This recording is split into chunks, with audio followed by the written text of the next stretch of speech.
ৰাজ্যত পুনৰ কাৰ বিৰুদ্ধে গৰজি উঠিছে বিভিন্ন দল সংগঠন। লকডাউনৰ পৰিপ্ৰেক্ষিতত স্থিমিত হৈ পৰা কা বিৰোধী আন্দোলনে পুনৰ গা কৰি উঠিছে।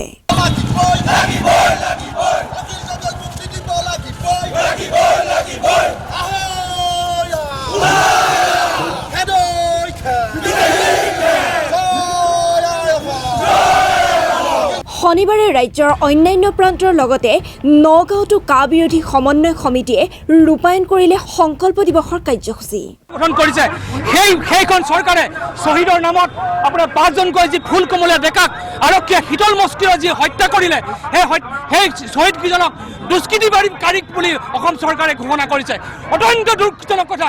অসমৰ শ্বহীদ অসমীয়া জাতিৰ কাৰণে মাত মতা কা বিৰোধ কৰা, ভাৰতৰ সংবিধান বিৰোধী কা আইন বাতিলৰ দাবী কৰা সেই ফুল কমলীয়া ডেকাকেইজন কি দুষ্কৃতিকাৰী নেকি? আমি অসম চৰকাৰক সকীয়াই দিছোঁ। আমি অসম চৰকাৰক দাবী জনাইছোঁ যে এই হত্যাৰ আমাক বিচাৰ লাগিব। এই 5জনকৈ ফুল কমলীয়া ডেকালক হত্যা কৰাৰ আমাক বিচাৰ লাগিব। শ্বহীদৰ পৰিয়ালক আজিলৈকে ন্যায় দিয়া নহ'ল। আজিলৈকে হত্যাকাৰী অসম চৰকাৰক আমি নিপাত যাবলৈ ধনি দিছোঁ। আমি অখিল গগৈ মুক্তি বিচাৰিছোঁ। আজি ভাৰতবৰ্ষত আজি মিজোৰামত চাওক, অৰুণাচলত চাওক, আপুনি ত্ৰিপুৰাত চাওক, 7খন ৰাজ্যত আজি কতো আপোনাৰ যি হিন্দু বাংলাদেশী কথা কোৱা হৈছে, এই কা আইনখন যদি পৰিণত হয় 1,90,00,000 হিন্দু বাংলাদেশী আহি অসম দখল কৰিব আৰু অসমৰ প্ৰতিখন বিধানসভা সমষ্টিত হিন্দু বাংলাদেশীৰ পৰত পৰিব। ইয়াত অসমীয়াগিৰি চলিব। ইয়াত কোনো হিন্দু বাংলাদেশীৰ শাসন ইয়াত নচলে। গতিকে আমি আমাৰ শৰীৰত শেষ টিপত তেজ থকালৈকে আমি কওঁ যে আমি কা আইন বাতিল কৰিব লাগিব। কা আমি নামানো, আমি কা আমি নামানো। আৰু 21ত এই বিজেপি চৰকাৰে কা আইনখনৰ কাৰণেই তেওঁলোক নিপাত যাব এই কথা। লগতে একেটা দিনতে কৃষক মুক্তি সংগ্ৰাম সমিতিও কাৰ বিৰুদ্ধে দিলে জাতীয় গৰ্জন। মুক্তিৰ কাৰণে আজি সমূহীয়া মুণ্ডন কৰিছোঁ আৰু কা বাতিলৰ দাবীত সমূহীয়া মুণ্ডন কৰিছোঁ নগাঁও সদৰৰ পৰা। আপোনাৰ কৃষক মুক্তি সংগ্ৰাম সমিতিৰ বাগা নেতাকেইজন জেলত ভৰাই পেলাই কা আন্দোলনটো ৰোধ কৰাৰ ব্যৱস্থা কৰিছিলে চৰকাৰে, আৰু সেইটো ৰাইজে এতিয়া জল পটপট হৈছে। যিটো কা আন্দোলন ৰাজপথত অখিল গগৈ কৰিছিলে, সেই কা আন্দোলন অখিল গগৈক জেলত ভৰাই পেলাই এই আপোনাৰ খেলপথাৰলৈ ডাইভাৰ্ট কৰা হ'ল, কৰি পেলাই আপোনাৰ কা আন্দোলনটো ৰোধাৰ ধান্দা ব্যৱস্থা কৰিলে। গতিকে আমি কৃষক মুক্তি সংগ্ৰাম সমিতিৰ প্ৰত্যেকজন কেডাৰ এজন কেডাৰ থকালৈকে আমি কা বাতিল কৰিব কাৰণে দাবী কৰিমেই আৰু আন্দোলন কৰি যাম। আগন্তুক দিনত আমি আৰু জংগী আন্দোলনেৰে এই আন্দোলন চলাই নিম আৰু অখিল গগৈক বিনা চৰ্তে মুক্তি দিবৰ কাৰণে আমি দাবী জনাইছোঁ। ইয়াৰোপৰি CPIM-L, আম আদমি পাৰ্টি আৰু ৰাইজৰ দলেও অংশগ্ৰহণ কৰে এই বিক্ষোভ কাৰ্যসূচীত। এই বিক্ষোভ কাৰ্যসূচীত প্ৰতিবাদী শ্লোগানেৰে উত্তাল হ'ল নগাঁও চহৰ। বিক্ষোভ কাৰ্যসূচীতে 20জনকৈ কৃষক মুক্তিৰ সদস্যই কৰিলে সমূহীয়া মুণ্ডন।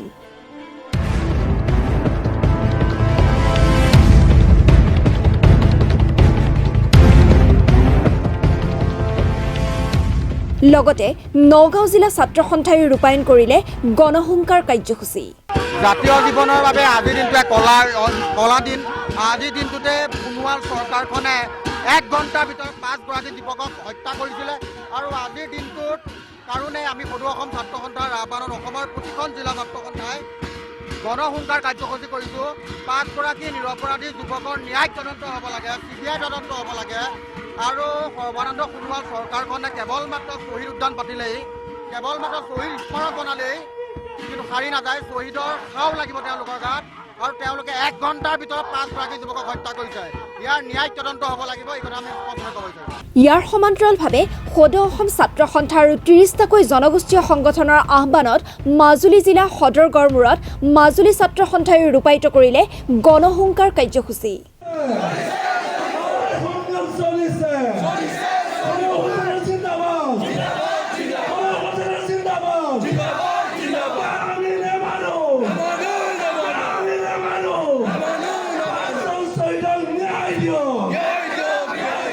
প্ৰতিশ্ৰুতি প্ৰদান কৰিছিলে যে আমি পৰিৱৰ্তনশীল চৰকাৰখনে অসমৰ যিখিনি জাতিৰ সমস্যা আছে সেই সমস্যাখিনি সমাধান কৰাৰ ক্ষেত্ৰত বলিষ্ঠ ভূমিকা গ্ৰহণ কৰিম। আৰু সেইমতে কংগ্ৰেছৰ 15 বছৰ শাসন উফৰাই দি অসমৰ ৰাইজে এখন পৰিৱৰ্তনশীল চৰকাৰৰ কথা চিন্তা চৰ্চা কৰিছিলে। হোজাইতো লংকা চক্ৰ বিষয়া কাৰ্যালয়ৰ সন্মুখত হোজাই জিলা ছাত্ৰ সন্থাই ৰূপায়ণ কৰিলে গণহুংকাৰ কাৰ্যসূচী লগতে কা আন্দোলনত 5 গৰাকীকৈ নিৰপৰাধী তেজাল ডেকাৰ হত্যাকাণ্ডৰ দোষীক দৃষ্টান্তমূলক শাস্তি দিয়াৰো দাবী কৰে